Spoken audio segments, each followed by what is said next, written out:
In the early hours of September 1st, 1939, the city of Wieluń was asleep. It was not a military base, nor a strategic hub. It was an ordinary Polish town, its streets quiet, its residents unaware that their city was about to become the first urban target of a new kind of war. Wieluń contained no significant military installations. There were no barracks, no anti-aircraft defenses, and no concentrations of troops. From a strategic perspective, it offered nothing of value. Its importance would come not from what it contained, but from what would be done to it. Shortly after dawn, German aircraft appeared over the city. There had been no warning, no declaration of war delivered to its residents. The sound of engines broke the morning calm, marking a moment when the separation between battlefield and civilian life would disappear. The first bombs fell without discrimination. Homes, streets, and public buildings were struck. Among the earliest targets was the city hospital, clearly marked and filled with civilians. Within minutes, the idea that air power would spare non-combatants was proven false. Wieluń had no way to respond. There were no sirens, no shelters, and no defenses capable of resisting an aerial attack. People ran, hid, or were trapped where they stood. For many, the war began not as a concept, but as falling rubble and fire. Hundreds of civilians were killed in the bombing.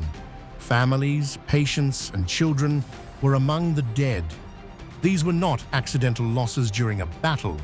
They were the direct result of an attack carried out against a population that posed no military threat.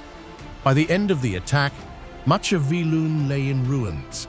Nearly 70% of the city was destroyed, yet no military objective had been achieved.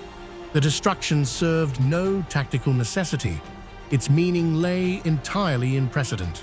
The bombing of Wieluń demonstrated something new. War would no longer be confined to front lines or soldiers. From its very first day, World War II showed that cities themselves could become targets, regardless of their military relevance. The attack received little immediate attention. Larger battles and invasions quickly dominated headlines. For decades, Wieluń remained a footnote, its significance overshadowed by the scale of what followed. Yet the line crossed at Wieluń was decisive. It established that air power could be used not only to defeat armies, but to terrorize populations. That logic would later shape bombings across Europe and beyond. From this moment onward, civilians would no longer be incidental to war. They would become part of the battlefield itself. The destruction of Wieluń was not an anomaly. It was an opening signal. The Second World War did not begin with soldiers meeting soldiers. In Wieluń, it began with bombs falling on a sleeping city. Before the world understood what kind of war this would be, civilians had already become its first targets.